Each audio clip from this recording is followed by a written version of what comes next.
Thank you. It doesn't stand up on its own, no. Okay. Yate, all my relatives. Mark Charles, Yinashia. Sin Bakajanan, the Smith, the Tohigli Basichin. Sin Bakajanan Basiche, the Tojitni Basinala. For those of you who don't know Navajo, my name is Mark Charles, and my mother is actually American of Dutch heritage, and so I say Sin Bakajanan. I'm from the Wooden Shoe Clan. My father is Navajo, and his two clans are Tohiglini, which is the waters that flow together, and Totochitni, which is the Bitterwater clan, one of the original clans of our Navajo people. It's an honor to stand here today with you, and I wanted to give you just a little understanding of why, as a Navajo, I came out to support my relatives and my brothers and sisters from the Standing Rock Reservation. I've been living here in Washington, D.C. for about a year, and before that I lived on our Navajo reservation, and I have been doing work on what is known as the Doctrine of Discovery. The Doctrine of Discovery is essentially a series of papal bulls that were written in the 1400s.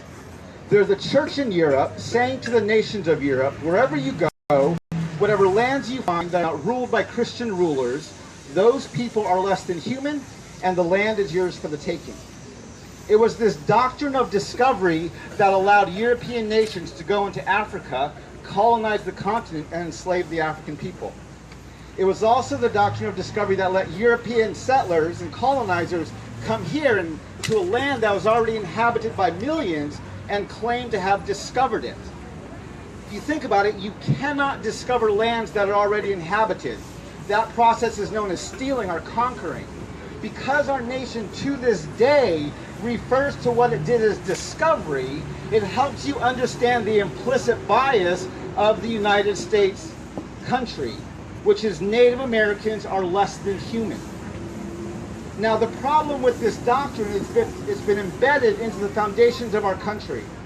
So right over here is the National Archives. It holds the original Constitution, the copy of the Declaration of Independence.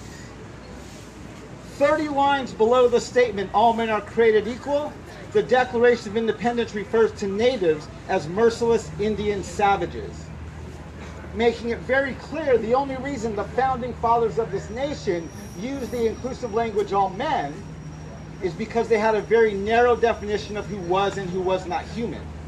And natives were not a part of the group that was human. Our Constitution, as you know, which starts with the words "we the people," Article 1, Section 2, never mentions women, excludes natives, and counts Africans as 3/5 of a person. Again, the implicit racial bias of our nation comes shining through. We the people literally means white landowning men. Now in 1823 there was a Supreme Court case, Johnson versus McIntosh. Two men of European descent in litigation over a single piece of land. One of them got the land from a native tribe, the other one got the land from the government. They want to know who owned it. The case went all the way to the Supreme Court, right over there across the hill, and the court had to determine the principle upon which land titles were based.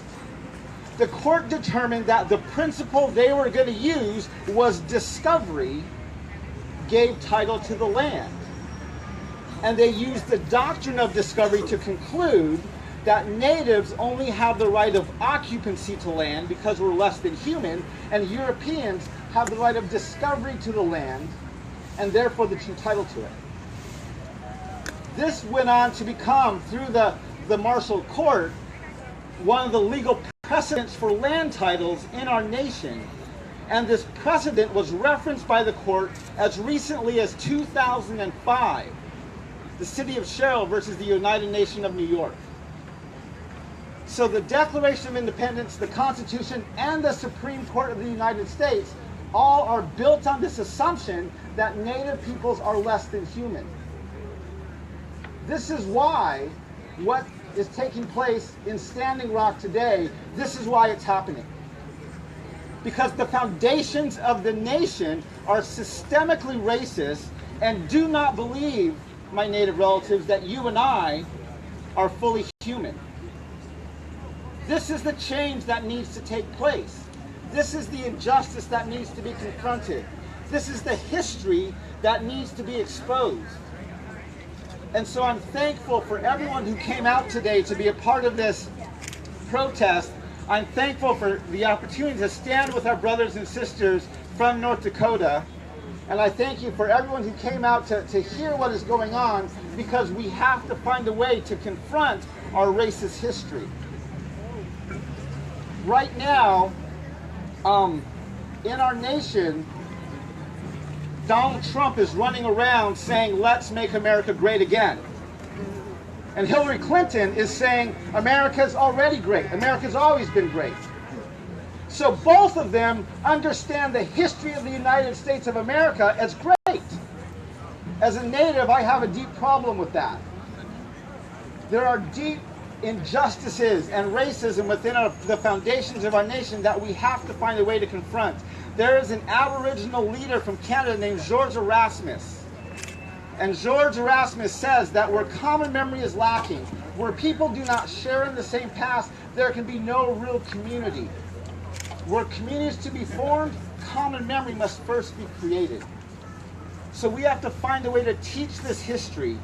We have to find a way to create this common memory so that injustices like what we are seeing in North Dakota, not only will this injustice be stopped, but future injustices will be prevented, because our nation will actually become a place that believes all men are created equal.